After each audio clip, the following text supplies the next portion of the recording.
Hey guys, in today's video, I want to take a look at this Quinnipiac poll that just came out recently. They took a look at the state of Texas and hypothetical presidential matchups, as well as taking a look at the Senate matchup. I'm going to go through, talk about these polling results, and do a bit of an analysis. So to start things off, Texas, it's becoming a bit more in that competitive battleground range. And if going through these numbers, if you're a Republican, you have to be a bit concerned at what you're seeing at this early stage within the process. Now, we're a little less than 2 years out from the general election in 2020.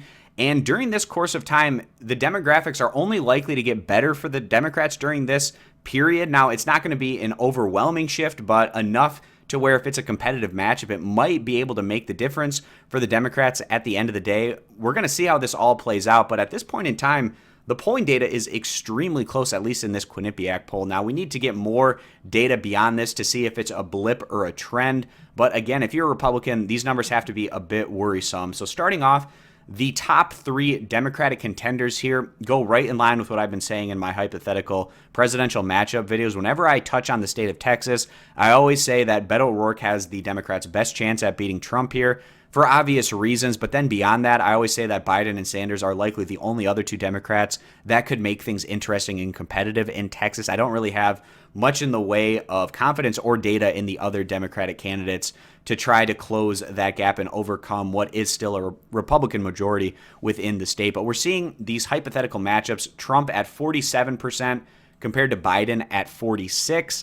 Trump at 47 compared to Sanders, who's at 45, so Sanders 2 points down. And then also Trump at 47 compared to Beto O'Rourke, who's at 46, so 1 point down there for O'Rourke. And all of these are well within the margin of error. Moving on to the other Democratic candidates, this isn't a great sign for Julian Castro being from Texas. The fact that he's down to Trump by 5 points while O'Rourke is only down 1 point, not the greatest sign for him. I don't expect Julian Castro to do a whole lot in the way of having success in the 2020 Democratic primary. He just doesn't have the name recognition or political brand to go on and crack through that barrier or glass ceiling that some of these low name recognition candidates have. Now, moving on from there, Kamala Harris and Elizabeth Warren also not doing nearly as well as those other Democrats, down by 7 percentage points respectively, 48 to 41 against Donald Trump.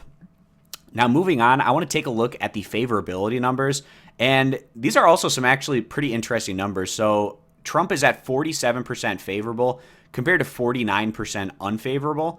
And you compare that to the Democratic candidates, Biden actually 10 percentage points above water to the positive, 48 favorable compared to 38 are unfavorable of the former vice president.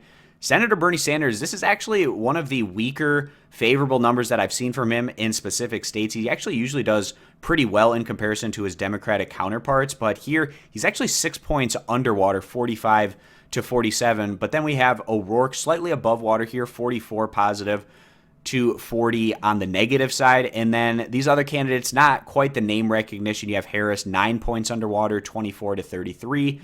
Elizabeth Warren, a little bit more name recognition than Harris and not doing so well with those numbers. 15 points to the negative on favorability. And you kind of compare that to the other progressive in the race. She's doing significantly worse here than Sanders in terms of those numbers. And then also Julian Castro. This has to be pretty devastating for him. In his state of Texas, very low name recognition based on these favorability numbers. 3 points underwater, 23 favorable to 27% unfavorable. So another thing that I wanted to talk about here with these favorability numbers is the fact that Sanders, his numbers are much worse in comparison to Biden, but he's only doing 1 point worse to Trump in a head-to-head matchup. So that means that there's a lot of people who don't have a favorable opinion of Sanders or Donald Trump, but they're still voting for Sanders anyways because maybe they're just less unfavorable of him in comparison to Donald Trump. So that's how you can kind of explain away that discrepancy a little bit. So now I want to move on and take a look at the Senate race. So current Republican incumbent Senator John Cornyn, he could possibly go up against Beto O'Rourke. That would almost certainly be his toughest matchup.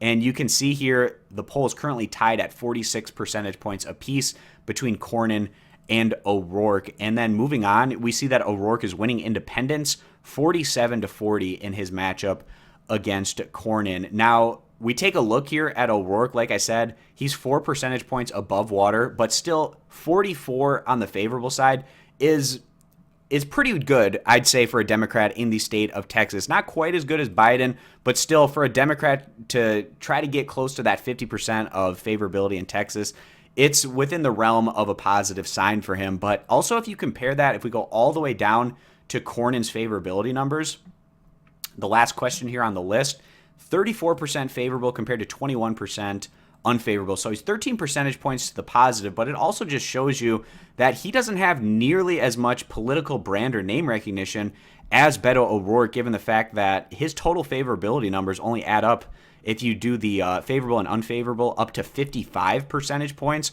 while Beto O'Rourke's number is 84. So he's definitely more well-known in the state based on these numbers in comparison to Cornyn. And the fact that O'Rourke is 10 points higher in total favorability is also something of a positive sign for him, as he polls neck and neck right now with Cornyn. And me personally, I hope that O'Rourke does run for the Senate in Texas instead of running for the presidency. It's just going to be so difficult for anyone in the Democratic primary to break through and try to win that, where I just feel like he can have more political success in Texas. He'd be basically a shoo-in to win the primary for the Democratic Party in Texas, and then he'd have a pretty decent shot at trying to go on and defeat Cornyn. While if he runs in the presidential race, I mean, he'd have somewhat of a chance, but still, when you consider that Sanders is in the race, doing quite well in the polls, Biden hasn't declared yet, but if he does, he'd be very tough to beat, and also trying to jump past somebody like a Kamala Harris or separate from other candidates like a Cory Booker, Kirsten Gillibrand, Amy Klobuchar, Cory Booker, the list goes on and on. It's just going to be really tough for him to try to compete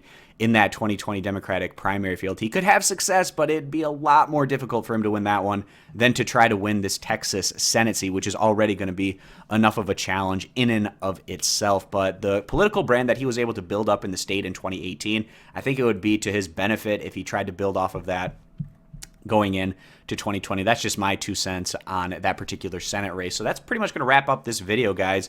Again, I wanted to take a look at how competitive and interesting all of a sudden the state of Texas is becoming as a battleground state. The demographics continue to get better for the Democratic Party in the state, and what Beto O'Rourke was able to do in 2018 and reigniting that flame and passion within a lot of these Democratic voters who haven't had much hope in this very crimson red state over the past couple decades, all of a sudden starting to come out and be a bit more positive for them. So we'll see how this all plays out over the next couple of years of time. It's going to be really interesting to see how all of that plays out. So thanks guys for stopping on in.